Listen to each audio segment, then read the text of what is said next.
నాకు ఊపిరి కూడా ఆడడం లేదు. మీకు తెలియకుండానే మీరు నాతో భర్తగా నడుచుకుంటున్నారు. అది తలుచుకుంటుంటేనే ఆకాశమంత సంతోషం నాకు సొంతమైనట్టు అనిపిస్తోంది. ఖచ్చితంగా ఆ సంతోషాన్ని నా సొంతం చేసుకుంటాను. ఖచ్చితంగా మీ మనసు మారి నా మీద ప్రేమ పుట్టేలా మిమ్మల్ని మార్చుకుంటాను.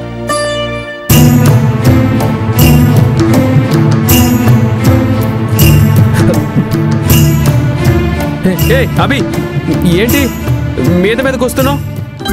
ఏ మీదకి వస్తే తప్పేంటి? అంటే ఏంటి, మీద మీద పడిపోయి నన్ను ముగ్గులోకి దించేసి నన్ను లొంగ తీసుకోవాలనుకుంటున్నావా?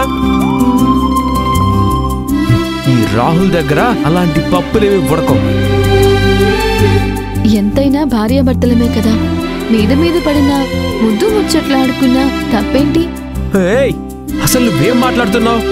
చూడు, ఈ 7 రోజులకి మాత్రమే నీకు భర్తగా నటిస్తున్నాను, అంతేకాని నీకు నిజంగా భర్తను అయిపోలేదు.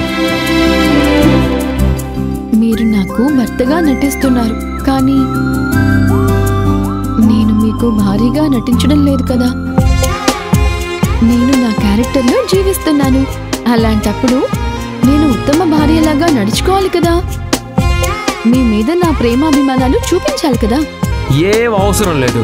నువ్వు ఎంత ప్రేమాభిమానాలు చూపించినా వాటిని తీసుకెళ్లి చెత్త బుట్టలో పడేస్తాను. నువ్వు అనవసరంగా ఆశలు పెంచుకోకు. ఇది మరీ బాగుంది. ఒక భర్తకి భార్యగా ఉండటం కూడా ఆశలు పెంచుకోవడమా? చూడండి, నా స్థానంలో నేనున్నాను. నా బాధ్యత నేను సరిగ్గా నిర్వర్తిస్తున్నాను. ఏంట బాధ్యత? మీతో ప్రేమగా నడుచుకోవడం. ప్రేమ గీమ నాకేమీ అవసరం లేదు.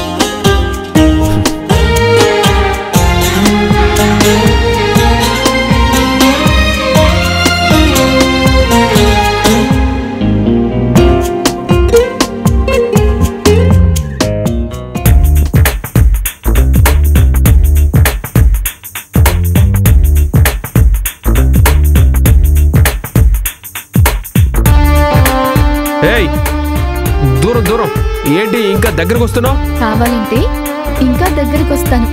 ఎందుకు చెప్తున్నానో విను. ఇలా దౌర్జన్యం చేయకూడదు. భార్యాభర్తల మధ్య జరిగేది దౌర్జన్యం కాదు, దేహాల మధ్య జరిగే ప్రేమాయణం. హలో, ఏంటి ఇలాంటి కొత్త పేర్లు చెప్పి నన్ను కన్ఫ్యూజ్ చేస్తున్నావు? దూరం జరుగు. భార్యాభర్తల మధ్య ఎక్కువ దూరం ఉండకూడదు రాహుల్ బాబు. అరే, చెప్తుంటే వినవేంటి? దూరం జరుగు. నీకే చెప్పేది, దూరం. అభి వద్దు, వద్దభి, వద్దభి, అభి.